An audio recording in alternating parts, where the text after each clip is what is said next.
कोई नहीं आता पुरानी दिख रहा है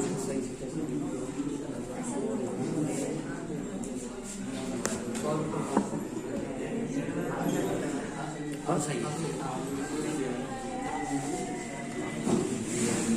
देखो थ्योरी ऑफ कोवेलेंट बॉन्ड को आपको डिस्कस करेंगे।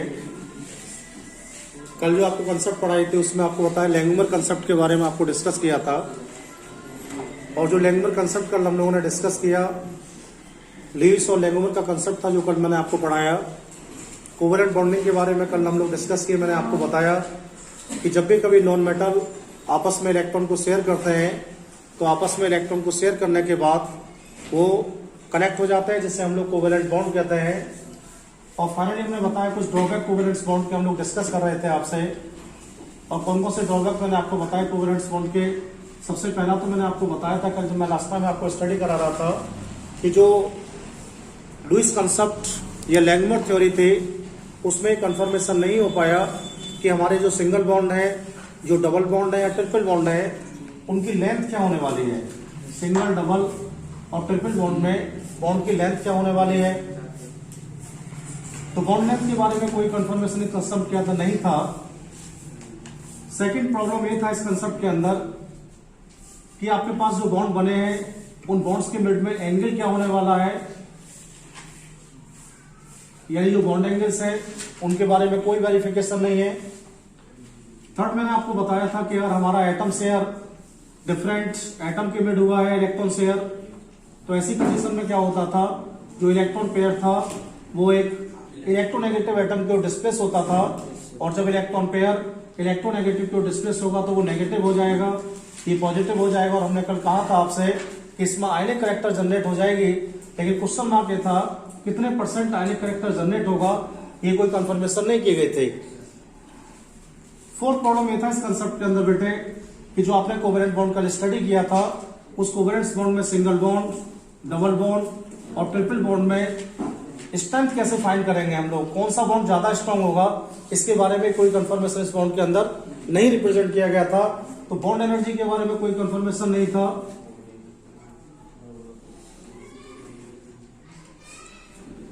और फिफ्थ आपको बताया था मैग्नेटिक प्रॉपर्टी के बारे में। मैग्नेटिक प्रॉपर्टी के बारे में थर्ड आपको बताया था। फाइनली मैंने कहा था कि जो कोवेलेंट कंपाउंड होते हैं उनका बिहेवियर पैरामैग्नेटिक टाइप का होगा या उनका बिहेवियर डायमैग्नेटिक टाइप का होगा, इसके बारे में भी कोई कंफर्मेशन नहीं किए गए थे। देखिए किसी भी कोवेलेंट बॉन्ड की बॉन्ड लेंथ, उसके बॉन्ड एंगल, उसके आयनिक परसेंटेज, उसके बॉन्ड एनर्जी और उसके मैग्नेटिक बिहेवियर को एक्सप्लेन करने के लिए थ्योरी ऑफ कोवेलेंट बॉन्ड आपको स्टडी कराया जाएगा। थ्योरी ऑफ कोवेलेंट बॉन्ड आपको स्टडी कराया जाएगा। और जब थ्योरी ऑफ कोवेलेंट बॉन्ड आपको स्टडी कराएंगे तो इसमें आपको बताएंगे जो 5 प्रॉब्लम हमारे पास हैं उन सबका हम लोग एक एक करके डिस्कशन करने वाले हैं। देखिए जब आपके लिए बॉन्ड लेंथ के बारे में डिस्कस करेंगे और बॉन्ड एनर्जी के बारे में आपको डिस्कस करेंगे तो इसका डिस्कस करेंगे बेटे बीवीटी के अंदर। बीवीटी कंसेप्ट आपको पढ़ाएंगे। देखिए जब बॉन्ड एंगल आपको डिस्कस करेंगे तो इसे स्टडी करेंगे हाइब्रिडाइजेशन के अंदर। और जब आयनिक परसेंटेज को डिस्कस करेंगे तो इसे डायपोल मूवमेंट को हम लोग डिस्कस करने वाले हैं। और मैग्नेटिक प्रॉपर्टी को जो हम लोग डिस्कस करेंगे तो आप बताएंगे एमओटी में आपको स्टडी कराऊंगा molecular orbital theory.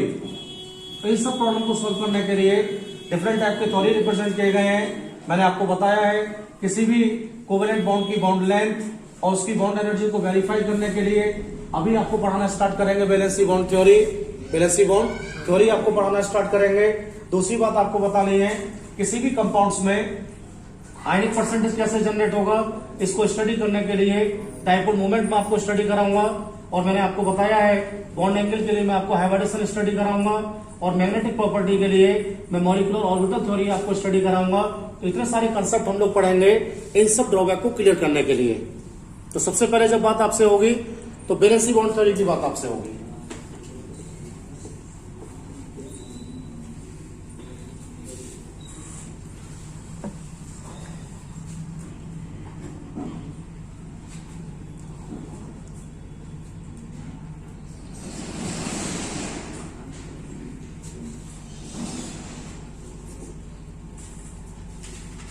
Valency bond theory को हम लोग शॉर्ट में वीवीटी भी बोलते हैं। बी फॉर वैलेंसी होता है, बी फॉर बॉन्ड होता है और टी फॉर थ्योरी होता है। बहुत इंपोर्टेंट बात है इसके अंदर मैं आपको डिस्कस करूंगा। दो प्रॉब्लम यहां पर सॉल्व हो जाएंगे। एक तो प्रॉब्लम जो हमारी लेंथ का रहा है ना, कौन सा बॉन्ड छोटा होगा कौन सा बड़ा होने वाला है, इसके बारे में यहां पर सॉल्यूशन हो जाएगा। दूसरा क्या सॉल्यूशन हो जाएगा, कौन सा बॉन्ड स्ट्रांग होगा और कौन सा बॉन्ड वीक होगा। ये दो बातें कंफर्म हो जाएंगी आज। देखिए जो कंसेप्ट मैं आपको स्टडी कराऊंगा कि 1927 में आया कंसेप्ट और इस कंसेप्ट को रिप्रेजेंट किया गया है साइंटिस्ट हिटलर और लंदन ने। हिटलर और लंदन ने इसे रिप्रेजेंट किया है और इसको अगेन मॉडिफाइड किया गया है 1931 में साइंटिस्ट पाउलिंग के द्वारा। साइंटिस्ट पाउलिंग के द्वारा। तो 3 साइंटिस्ट ने इसको रिप्रेजेंट किया है। जो वैलेंसी बॉन्ड थ्योरी आपको डिस्कस करेंगे, सबसे पहले उसके बारे में जो स्टेटमेंट आए या उसके बारे में जो कंसेप्ट रिप्रेजेंट किए गए थे, वो सारे कंसेप्ट साइंटिस्ट हिटलर और लंदन ने रिप्रेजेंट किए थे। उसके बाद दोबारा से इस कंसेप्ट को मॉडिफाई कर दिया गया 1931 में। 1927 के बाद साइंटिस्ट लिनस पाउलिंग के द्वारा इसको रिप्रेजेंट किया गया है। इस कंसेप्ट के मेजर पोस्टुलेट्स क्या थे, इसके पॉइंट्स क्या क्या दिए गए थे, मैं आपको डिस्कस करूंगा। देखिए अभी हम लोग क्या पढ़ के आए हैं। सबसे पहले हम लोग को स्टडी कराया गया था कि कोवेलेंट बॉन्ड जब बनता है ना, तो जैसे हमारे पास कोई एटम है, हाइड्रोजन की बात हम लोग कर लेते हैं कि हमारे पास हाइड्रोजन है। हमें बोला है कि इसके जो इलेक्ट्रॉन्स है वो आपस में शेयर करेंगे। ये हम लोग को बोला गया था। जब भी कोवेलेंट बॉन्ड जनरेट होते हैं तो कोवेलेंट बॉन्ड के जनरेट होते समय उसके अंदर जो एटम होते हैं वो एटम का जो इलेक्ट्रॉन्स होता है आउटर सेल का वो शेयर करता है। लेकिन बीवीटी में कंफर्म कर दिया गया, इसमें बताया गया कि एटम के जो इलेक्ट्रॉन्स होते हैं वो आपस में शेयर नहीं करते हैं, बल्कि एटम की जो ऑर्बिटल्स होते हैं, एटम की जो ऑर्बिटल्स होते हैं, जैसे इसका ऑर्बिटल होगा, इसका भी ऑर्बिटल होगा, ये बताया गया कि उनके जो ऑर्बिटल्स होते हैं इस टाइप से वो ही शेयर कर जाते हैं। तो पहली कंफर्मेशन क्या हुई, पहला कंफ्यूजन हमारे दिमाग में ये था कि हम लोग लास्ट टाइम से पढ़ते आ रहे हैं कि आपस में इलेक्ट्रॉन शेयर करते हैं, आपस में इलेक्ट्रॉन शेयर करते हैं, हम लोग ये पढ़ते आ रहे हैं। लेकिन यहां पर तो नई बात हम लोग को पढ़ने को मिली। बीवीटी में बताया गया कि इलेक्ट्रॉन आपस में शेयर कभी भी नहीं करते हैं। जिस ऑर्बिटल के अंदर इलेक्ट्रॉन प्रेजेंट होता है ना, जिस ऑर्बिटल में इलेक्ट्रॉन प्रेजेंट होता है वो ऑर्बिटल ही मिक्स हो जाती है दूसरे ऑर्बिटल से। और आपको ध्यान रखना है, जब दो एटॉमिक ऑर्बिटल आपस में मिक्सअप करते हैं ना, जैसे ये वाला ऑर्बिटल और ये वाला ऑर्बिटल, जब ये आपस में मिक्सअप करेंगे तो इनके आपस में मिक्सिंग करने की प्रोसेस को हम लोग बोलेंगे ओवरलैपिंग।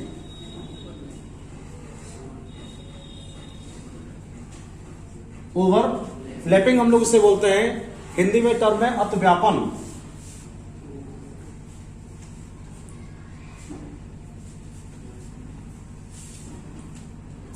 तो पहला क्वेश्चन ये सॉल्व हो गया कि कभी भी इलेक्ट्रॉन शेयर नहीं करेगा, जिस ऑर्बिटल में इलेक्ट्रॉन होगा उसका ऑर्बिटल ही शेयर कर जाएगा, और जब ऑर्बिटल शेयर करेगा तो इलेक्ट्रॉन तो अपने आप ही आ जाएगा। दूसरी बात इस कंसेप्ट में डिस्कस की गई कि आपके पास जो एटॉमिक ऑर्बिटल है, अगर वो एटॉमिक ऑर्बिटल आपस में मिक्सअप करते हैं तो मिक्सअप करने के बाद एक नया ऑर्बिटल आपको मिलने वाला है, और जो नया ऑर्बिटल आपको मिलेगा उसको हम लोग बोलेंगे मॉलिक्यूलर ऑर्बिटल।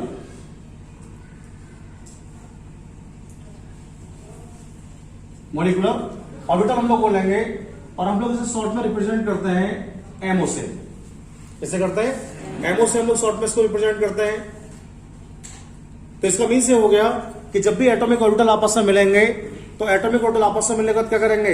एटॉमिक ऑर्बिटल आपस में मिलने के बाद एक नए ऑर्बिटल को जनरेट करेंगे, एक नए ऑर्बिटल को जनरेट करेंगे, और जो नया ऑर्बिटल जनरेट होगा उसे क्या बोला जाएगा? Molecular orbital. थर्ड पॉइंट आपको डिस्कस करना है इस कंसेप्ट का, और थर्ड पॉइंट सर ये है कि जो आपके पास ऑर्बिटल्स है ना, जिन ऑर्बिटल्स को आप लोग ओवरलैप करा रहे हैं, उनके पास जो इलेक्ट्रॉन्स है वो ऑलवेज अनपेयर्ड होना चाहिए। जो ऑर्बिटल्स आपस में आप ओवरलैप करा रहे हैं उस ऑर्बिटल्स के अंदर जो इलेक्ट्रॉन है वो अनपेयर्ड होना चाहिए। अगर आपका इलेक्ट्रॉन पेयर्ड होगा तो कभी भी ऑर्बिटल का ओवरलैपिंग नहीं होगा। अगर आपका इलेक्ट्रॉन पेयर्ड होगा तो आपके जो ऑर्बिटल्स है वो ओवरलैप नहीं कर पाएंगे।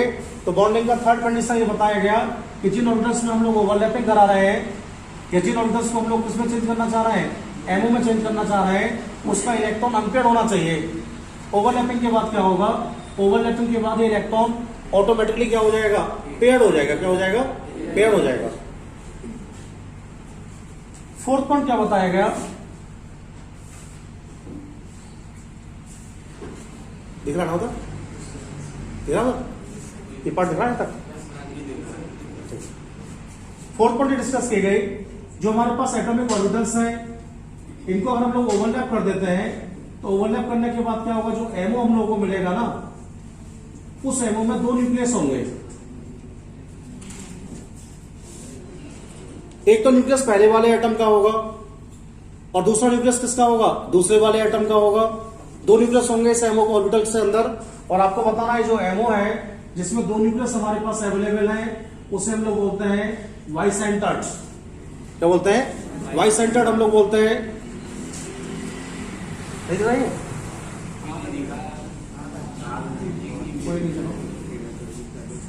अगर हम लोग इनको आपस में ऐड करते हैं तो आपस में ऐड करने के बाद जो नया एमओ हम लोग को मिलेगा, उस एमओ में क्या होगा?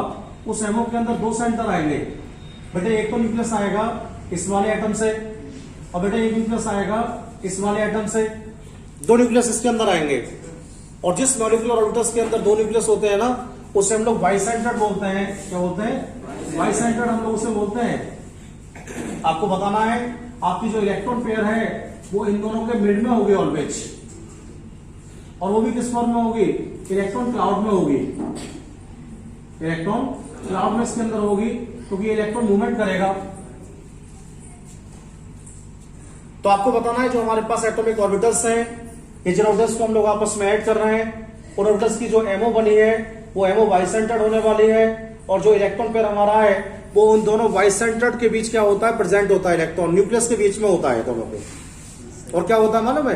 ये दोनों न्यूक्लियस क्या होते हैं? इस इलेक्ट्रॉन पेयर को इक्वली अट्रैक्ट करते हैं। जितना ये अट्रैक्ट करता है उतना ये वाला अट्रैक्ट करता है। इससे क्या इफेक्ट पड़ने वाली है? इससे इफेक्ट पड़ने वाली है कि इसमें कोई चार्ज जनरेट नहीं होगा। लेकिन अगर आपने क्या काम किया है? अगर आपने ओवरलैपिंग इस टाइप से करा दिया है कि आपके जो ऑर्बिटल्स है वो डिफरेंट टाइप के आ गए, तो उसमें क्या होगा? एक सेंटर जो होगा दूर होगा इलेक्ट्रॉन से, एक सेंटर कैसा होगा? पास होगा इलेक्ट्रॉन के। तो इससे क्या होगा? अट्रैक्शन जो है वो डिफॉर्मेशन में आ जाएगा, और अट्रैक्शन जो डिफॉर्मेशन में आएगा तो क्या फर्क पड़ेगा? अट्रैक्शन डिफॉर्मेशन में आने से मेरा मीन्स है कि अट्रैक्शन जो है वो चेंज हो जाएगा, एक तरफ ज्यादा लगेगा एक तरफ कम लगेगा। इससे क्या होगा? हमारा जो इलेक्ट्रॉन पेयर है वो डिस्प्लेस हो जाएगा, और जब इलेक्ट्रॉन पेयर डिस्प्लेस हो जाएगा तो क्या हो जाएगा? पोलर हो जाएगा। कैसा हो जाएगा? पोलर हो जाएगा, चार्जेबल हो जाएगा। तो चार्जेबल क्या होगा उसके बारे में कंफर्मेशन कर दी गई। देखिए फिफ्थ पॉइंट क्या था?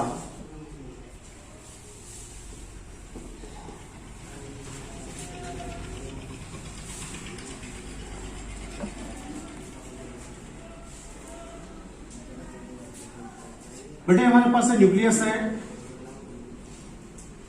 ये न्यूक्लियस हमारे पास है, ये पहले वाले एटम का इलेक्ट्रॉन है, ये दूसरे वाले एटम का इलेक्ट्रॉन है। बहुत सारे स्टूडेंट क्वेश्चन पूछते हैं हम लोगों से कि सर ये आपने शेयरिंग कराई है और हम इलेक्ट्रॉन को इस टाइप से लगा देते हैं, तो बच्चे पूछते हैं सर यहां पर रिपल्सन नहीं लगेगा क्या? दोनों इलेक्ट्रॉन पर नेगेटिव चार्ज है, आप इन्हें एक साथ कैसे नोट कर सकते हैं? देखिए जब भी कभी कोवेलेंट बॉन्ड बनती है ना, तो कोवेलेंट बॉन्ड बनते समय जो मॉलिक्यूल्स आते हैं उनमें नेट फोर्स की वैल्यू ऑलवेज जीरो होती है। नेट फोर्स जो होती है वो ऑलवेज क्या होती है? जीरो होती है। कैसे जीरो होती है? देखो आप लोग, देखो आपके पास दो न्यूक्लियस है बेटे, इन दोनों के बीच में क्या आएगा? रिपल्सन होगा। देखो आपके पास दो इलेक्ट्रॉन्स है बेटे, इन दोनों इलेक्ट्रॉन्स में भी रिपल्सन होगा। इस वाले एटम का न्यूक्लियस इस वाले इलेक्ट्रॉन के साथ अट्रैक्शन शो करेगा, अपोज चार्ज हो गया। इस वाले एटम का न्यूक्लियस इस वाले इलेक्ट्रॉन के साथ अट्रैक्शन शो करेगा, अपोज चार्ज हो गया। तो जब बॉन्डिंग होती है ना, तो बॉन्डिंग होते समय दो जगह पर तो अट्रैक्शन आती है और दो जगह पर क्या आती है? रिपल्सन आती है। तो सर को बताना है सर जब बॉन्डिंग होती है तो बॉन्डिंग होते समय किसी भी मॉलिक्यूल्स के अंदर दो जगह पर अट्रैक्शन आती है, दो जगह रिपल्सन होती है। अट्रैक्शन की वैल्यू क्या है? रिपल्सन की वैल्यू के इक्वल है। इससे क्या होगा? कोई भी फोर्स इसके अंदर इफेक्टिव नहीं होगी। इस वजह से इलेक्ट्रॉन साथ साथ रह सकते हैं। समझ में आ गया? अब क्वेश्चन क्या है, अभी जो ओवरलैपिंग की बात मैं आपसे कर रहा था बेटे, ये ओवरलैपिंग टू टाइप से पॉसिबल है।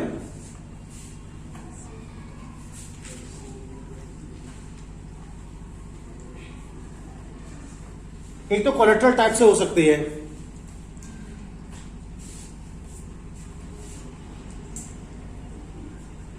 और एक एक्सियल टाइप से हो सकती है।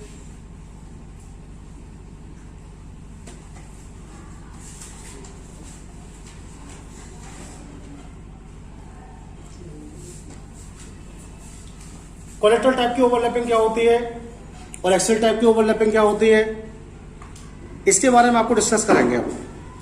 तो 6 पॉइंट क्या है हमारा? 6 पॉइंट है कि जो ओवरलैपिंग हम लोग स्टडी कर रहे हैं उस ओवरलैपिंग को हम लोग टू टाइप से डिवाइड कर सकते हैं। एक तो ओवरलैपिंग कोलेटरल टाइप की होती है और एक ओवरलैपिंग एक्सियल टाइप की होती है। कोलेटरल का मीन्स क्या होता है? कोलेटरल का मीन्स होता है side by side, side by side, और एक्सियल का मीन्स होता है head to head, head to head. तो ये वाली जो ओवरलैपिंग है वो साइड बाय साइड ओवरलैपिंग कहलाती है और ये वाली जो ओवरलैपिंग है वो हेड टू हेड ओवरलैपिंग कहलाती है। तो पहले जब आपको डिस्कस करेंगे तो एक्सियल के बारे में आपको पढ़ाएंगे। अभी एक्सियल टाइप की ओवरलैपिंग कैसे होगी।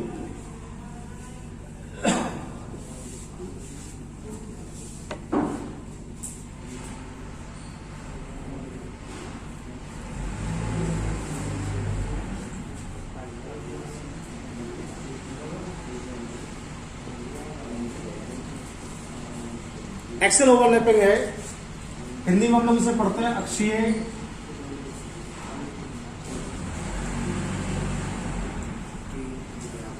अपव्यापन। अक्षीय अपव्यापन, इसमें क्या होता है, जो आपके ऑर्बिटल्स होते हैं वो आपस में हेड टू हेड मिक्सअप करते हैं। तो यहां पर दो ही तरह का मिक्सअप पढ़ाऊंगा मैं आपको, एक तो एस का पढ़ाऊंगा आपके लिए और एक पी का पढ़ाऊंगा। डी वाले हम लोग पढ़ेंगे 12th में। अभी क्या देखो, जैसे भाई एस ऑर्बिटल इस टाइप का होता है, पढ़ा था आपने, स्फेरिकल टाइप का होता है, गोल होता है एस ऑर्बिटल, पढ़ाया था आपको शुरू में। और इसमें कोई साइड तो होती नहीं है, कोई हेड भी नहीं होता है इसके अंदर। कैसा होता है? नॉन डायरेक्शनल होता है। कैसा होता है? कोई दिशा तो इसमें होती नहीं है। ये दूसरे वाले ऐसे ऐसे ओवरलैप कर सकता है। तो ये वाला जो ओवरलैपिंग है जिसमें एक एस ऑर्बिटल दूसरे वाले एस से ओवरलैप कर रहा है, इसे हम लोग बोलते हैं S S overlapping. S S overlapping. दूसरा वाला देखो बेटे आप लोग, ये वाला हमारे पास एस ऑर्बिटल है और ये ओवरलैप कर रहा है पी वाले से। पी ऐसा होता है, आपको डबल टाइप बताया था ऐसे।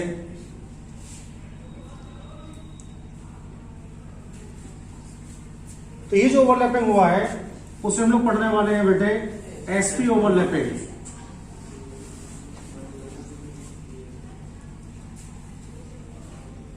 और ऐसा भी हो सकता है कि ये वाला जो पी ऑर्बिटल हमारे पास है, ये वाला, ये ओवरलैप कर जाए इससे, तो इसे हम लोग बोलते हैं पीपी टाइप ओवरलैपिंग।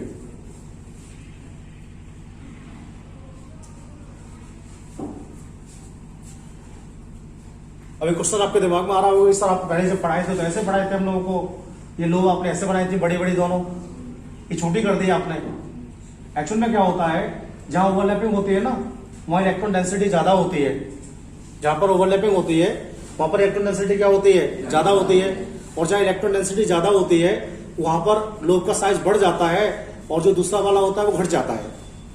तो इस वजह से देख सकते हैं आप लोग, यहाँ पे छोटा बनाया ना हमने, तो यहाँ पर ओवरलैपिंग हुआ इधर, इसलिए छोटे कर दिए दोनों ओवरलैपिंग की वजह से। ये वाला जो ओवरलैपिंग हुआ है वो हेड टू हेड ओवरलैपिंग है। कैसा है, हेड टू हेड ओवरलैपिंग। और आपको ध्यान रखना है, जब भी कभी ओवरलैपिंग हेड टू हेड होती है ना, तो उसमें जो बॉन्ड बनती है वो ऑलवेज सिग्मा बॉन्ड कहलाती है। कहलाती है, ये भी सिग्मा बॉन्ड है बेटे, बेटे ये भी सिग्मा बॉन्ड है हमारे पास।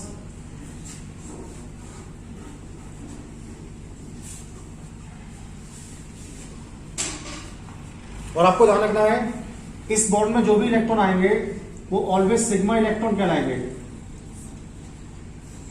Sigma electron. देखिए दूसरा टाइप क्या हमारे पास ओवरलैपिंग का, दूसरा टाइप हमारे पास है कोलेटरल टाइप का ओवरलैपिंग।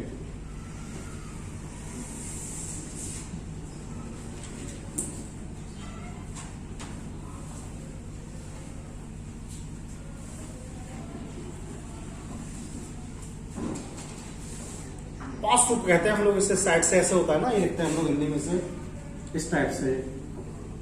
क्या लिखा देना, अथवा पर।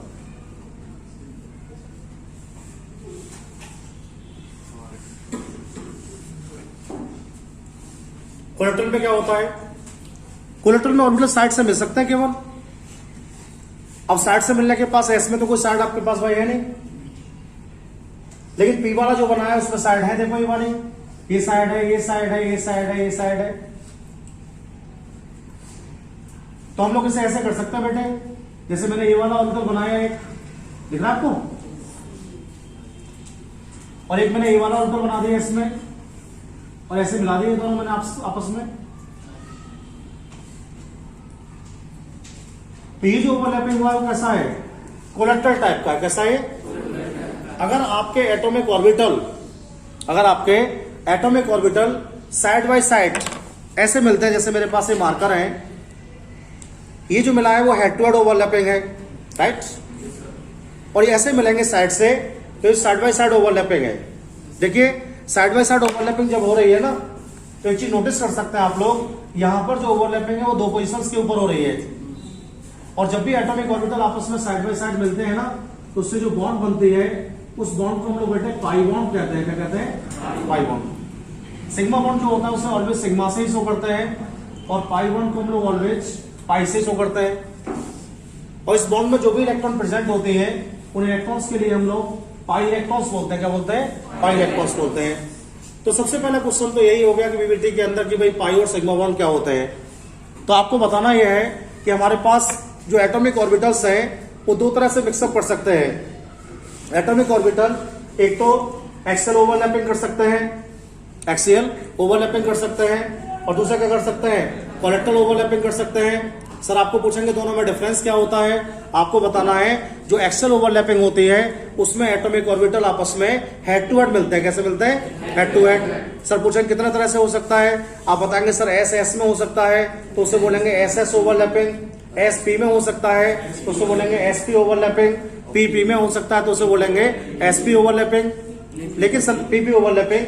लेकिन सर ने पूछा कि अगर हम लोग कोलेटरल की बात करेंगे पास वाले की तो क्या बताएंगे, आप बताएंगे सर एस में तो ऐसा होगा नहीं, एस में तो साइड होती नहीं है कोई, लेकिन पी वाले जो होते हैं उनमें साइड होती है, और जब वो साइड बाय साइड आपस में ओवरलैप होते हैं तो उसे हम लोग बोलते हैं पाई बॉन्ड। देखिए सिग्मा बॉन्ड के अंदर जो इलेक्ट्रॉन पाए जाते हैं, सिग्मा बॉन्ड के अंदर जो इलेक्ट्रॉन पाए जाते हैं वो ऑलवेज सिग्मा इलेक्ट्रॉन कहलाते हैं, और पाई बॉन्ड के अंदर जो इलेक्ट्रॉन पाए जाते हैं वो ऑलवेज पाई इलेक्ट्रॉन कहलाते हैं। दूसरी बात सर आपको बतानी है, यहां पर आप चेक कीजिएगा, देखिए जो एक्सेल टाइप का ओवरलैपिंग हो रहा है बेटे, एक्सेल टाइप के ओवरलैपिंग में एक बहुत मेजर चीज है, और मेजर चीज ये है कि यहां पर जो ओवरलैपिंग है उसकी पॉसिबिलिटी ज्यादा है। देखो आप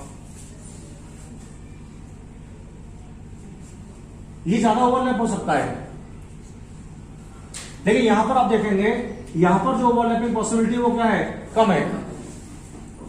हेड टू हेड ओवरलैपिंग जो होती है, हेड टू हेड ओवरलैपिंग में क्या होता है, ऑर्बिटल आपस में ज्यादा मिल जाते हैं। इस समय क्या था देखो आप, इस समय नाविक थे दोनों अलग अलग, न्यूक्लियस थे, मैंने क्या काम किया ओवरलैपिंग करना, इसकी डिस्टेंस ज्यादा है, अगर मैं इसमें ओवरलैपिंग करता जाऊंगा तो क्या होते जाएंगे, ये पास पास आते जाएंगे, और जब ये पास पास आते जाएंगे तो हमारी बॉन्ड की लंबाई क्या होती जाएगी, कम होती जाएगी। तो आपको बताना है ओवरलैपिंग जितना ज्यादा होगा, ओवरलैपिंग जितना ज्यादा होगा आपके बॉन्ड की लेंथ उतनी ही कम होगी, और आपके बॉन्ड की लेंथ जितनी कम होगी ना आपका बॉन्ड उतना ही स्ट्रॉन्गर होगा। समझिए आप, अगर ओवरलैपिंग ज्यादा होती है तो ओवरलैपिंग ज्यादा होने से क्या होगा, ओवरलैपिंग ज्यादा होने से आपके जो बॉन्ड की लेंथ है वो क्या हो जाएगी, कम हो जाएगी, और आपके बॉन्ड की लेंथ अगर कम हो जाएगी तो आपका बॉन्ड छोटा हो जाएगा, स्मॉल हो जाएगा, शॉर्टर हो जाएगा। अगर आपका बॉन्ड शॉर्टर हो गया ना तो वो स्ट्रॉन्ग हो जाएगा, ध्यान रखेंगे आप लोग। बॉन्ड जितना ज्यादा शॉर्टर होगा, या फिर सीधा कह सकते हैं सर से कि ओवरलैपिंग जितनी ज्यादा होगी बॉन्ड उतना ही ज्यादा शॉर्टर होगा, और बॉन्ड जितना ज्यादा शॉर्टर होगा उसकी स्ट्रॉन्गनेस भी उतनी क्या होगी, ज्यादा होगी। तो सिग्मा में क्या होगा, सिग्मा में तो ओवरलैपिंग पॉसिबिलिटी ज्यादा है तो इसका बॉन्ड क्या होगा, शॉर्टर होगा, और बॉन्ड शॉर्टर होगा तो क्या होगा, स्ट्रॉन्ग होगा। लेकिन पाई वाले में क्या बेटे, पाई वाले में ओवरलैपिंग पॉसिबिलिटी कम है, पाई वाले में ओवरलैपिंग पॉसिबिलिटी कम है, और जब ओवरलैपिंग पॉसिबिलिटी कम है तो इसका मीन्स क्या होगा, इसके बॉन्ड की जो लेंथ होगी ना वो ज्यादा होगी, और जब बॉन्ड की लेंथ ज्यादा होगी तो क्या होगा, वो कमजोर होगा, और कम और तोड़ने का करना पड़ेगा आपको, कम एनर्जी देनी पड़ेगी। तो पाई बॉन्ड क्या होता है, पाई बॉन्ड जो होता है वो always will be strong compare then sigma bond, sorry pi bond जो होता है वो always will be weak compare then sigma bond. तो सर आपको पूछने वाले कि ये डिफरेंस क्यों आ रहा है भाई, ये जो डिफरेंस आ रहा है वो क्यों आ रहा है, तो आपको बताना है ओवरलैपिंग की वजह से आ रहा है सर। पाई बॉन्डिंग में क्या होता है, पाई बॉन्डिंग के अंदर ओवरलैपिंग पॉसिबिलिटी कम होती है सर, और पाई बॉन्डिंग में जब ओवरलैपिंग पॉसिबिलिटी कम होगी तो हमारे बॉन्ड की लेंथ क्या होने वाली है, ज्यादा होने वाली है, हमारा जो बॉन्ड है उसकी लेंथ ज्यादा होने वाली है। लेकिन सिग्मा बॉन्डिंग जो होती है उसमें ओवरलैपिंग पॉसिबिलिटी ज्यादा होती है ना, इसलिए हमारा बॉन्ड क्या होगा, शॉर्टर होगा। तो क्या पता पड़ गया ओवरलैपिंग से, ओवरलैपिंग से पता पड़ गया हम लोगों को कि अगर ओवरलैपिंग ज्यादा हुई तो बंद की लंबाई क्या हो जाएगी, कम हो जाएगी, और बंद की लंबाई कम हुई तो क्या होगा, स्ट्रॉन्ग हो जाएगा। अगर ओवरलैपिंग कम हुई तो बंद की लंबाई बढ़ जाएगी, और बंद की लंबाई बढ़ेगी तो हमारा बॉन्ड कैसा होगा, वीक होगा। एक बात आपको ध्यान रखनी है, कहीं पर अगर आपके पास सिंगल बॉन्ड है, डबल बॉन्ड है, ट्रिपल बॉन्ड है, देखिए जब ओवरलैपिंग होती है ना तो ओवरलैपिंग में पहली बार में केवल सिग्मा बॉन्ड ही बनता है, उसके बाद जो ओवरलैपिंग होती रहती है उन सब में पाई बॉन्ड ही बनता है। जैसे कहीं पर आपके पास एक सिंगल बॉन्ड है तो बेटे always will be sigma bond, single वाला तो सिग्मा ही होगा, समझ गए। जैसे कहीं पर किसी मॉलिक्यूल में आपको डबल बॉन्ड आ गया तो बेटा एक इसमें सिग्मा बॉन्ड हो जाएगा और दूसरा वाला इसमें पाई हो जाएगा, और आपके पास अगर ट्रिपल बॉन्ड आ गया तो इसमें एक सिग्मा हो जाएगा और दो पाई हो जाएगा। इसका मतलब क्या है, सिंगल बॉन्ड हो, डबल बॉन्ड हो या ट्रिपल बॉन्ड हो, उसमें सिग्मा बॉन्ड क्या होता है, एक ही होता है, बाकी सब क्या होते हैं, पाई बॉन्ड होते हैं। क्या होते हैं, पाई बॉन्ड होते हैं। ये बात समझ में आ गई आपको?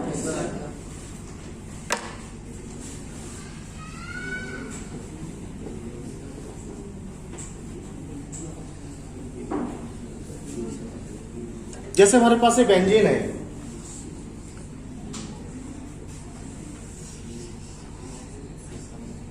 ऐसा होता है बेंजीन का स्ट्रक्चर सर।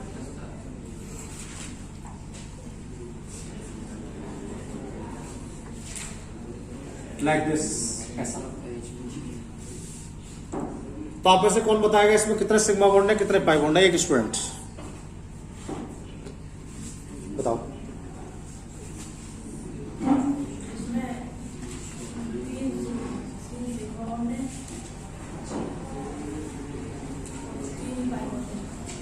गलत, ध्यान से बताइए। नहीं सर, राइट, करेक्ट आंसर एकदम। इसमें 12 सिग्मा बॉन्ड है, समझ गए? एकदम करेक्ट आंसर दिया इस क्वेश्चन का बेटे। Sigma sigma sigma sigma sigma sigma sigma sigma और सिग्मा, डबल बॉन्ड आ गए। एक सिग्मा और एक पाई, एक सिग्मा और एक पाई, एक सिग्मा और एक पाई। समझ गया मेरी बात को? तो how many sigma bonds? 12 sigma bonds है बेंजीन में। और कितने पाई बॉन्ड है? 3 पाई बॉन्ड है बेंजीन में। अगर जैसे आपको स्ट्रक्चर दिया जाता है,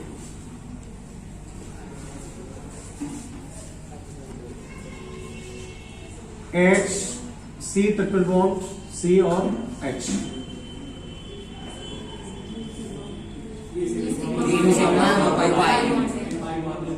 T सिग्मा बॉन्ड है इसमें, समझ गए? This is the sigma bond, this is the sigma, sigma and both are pi bond. समझिए आप लोग? निकाल लोगे? अब आप देखिएगा, जैसे CH4 मैंने ड्रॉ किया है। अब आप बताइए इसमें कितने पाई बॉन्ड है? एक भी पाई बॉन्ड नहीं है। सब कैसे बॉन्ड है इसमें? सारे सिग्मा बॉन्ड है। पहचान लोगे आप? तो किसी भी कंपाउंड्स में हम लोग सिग्मा और पाई बॉन्ड की कैलकुलेशन कैसे करेंगे और कौन सा बॉन्ड स्ट्रॉन्ग होगा, ये समझ में आ गया आपको? तो पाई बॉन्ड क्यों स्ट्रॉन्ग होगा या वीक होगा? पाई बॉन्ड वीक क्या होगा बताइए? उसमें ओवरलैपिंग कम होती है। ओवरलैपिंग कम होगी तो लेंथ क्या होगी? ज्यादा होगी। समझ में आ गया? अब देखिए, दो चीजें कंफर्म हो गई। अभी एग्जाम में करने को आता है कि बीबीटी का डिफेक्ट आप लिखिएगा क्या है।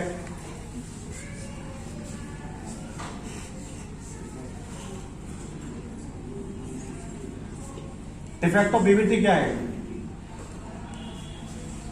तो एक तो लेंथ का प्रॉब्लम सॉर्ट आउट हो गया, दूसरा प्रॉब्लम क्या सॉर्ट आउट हो गया? एनर्जी का प्रॉब्लम सॉर्ट आउट हो गया। अगर बॉन्ड शॉर्टर होगा तो एनर्जी ज्यादा देनी पड़ेगी और बॉन्ड लॉन्गर होगा तो एनर्जी कम देनी पड़ेगी। अगर ओवरलैपिंग ज्यादा होगी तो बॉन्ड छोटा होगा, ओवरलैपिंग कम होगी तो बॉन्ड क्या होगा? बड़ा होगा। ये प्रॉब्लम सॉर्ट आउट हो गई। क्या क्या सॉर्ट आउट नहीं हुआ? देखो, सबसे पहला तो एंगल का प्रॉब्लम अभी सॉर्ट आउट नहीं हुआ, राइट? तो बॉन्ड एंगल के इस कंसेप्ट में अभी भी कंफर्म नहीं किया गया है। इसका प्रॉब्लम जो तो है। दूसरा प्रॉब्लम इसमें यह है, आयनिक परसेंटेज के बारे में कुछ नहीं बोला गया अभी। सिर्फ ये बोला गया कि इलेक्ट्रॉन डिस्प्लेस हो जाएगा तो पोलर हो जाएगा, नहीं होगा तो नॉन पोलर होगा। तो आयनिक परसेंटेज जो है वो भी सॉर्ट आउट नहीं हुआ है। और थर्ड प्रॉब्लम क्या बताइए इसमें? थर्ड प्रॉब्लम है मैग्नेटिक प्रॉपर्टी की। थर्ड प्रॉब्लम है मैग्नेटिक प्रॉपर्टी की, ये भी सॉर्ट आउट नहीं हुई है। तो अब भी 3 प्रॉब्लम बीबीटी के अंदर कंटिन्यूअस है, जिनको सॉर्ट आउट करने के लिए हम लोग क्या करेंगे, नेक्स्ट टाइम आपको बॉन्ड एंगल के बारे में पढ़ाएंगे और आपको हाइब्रिडेशन डिस्कस करेंगे। ठीक है, आज तो पढ़ाते हैं।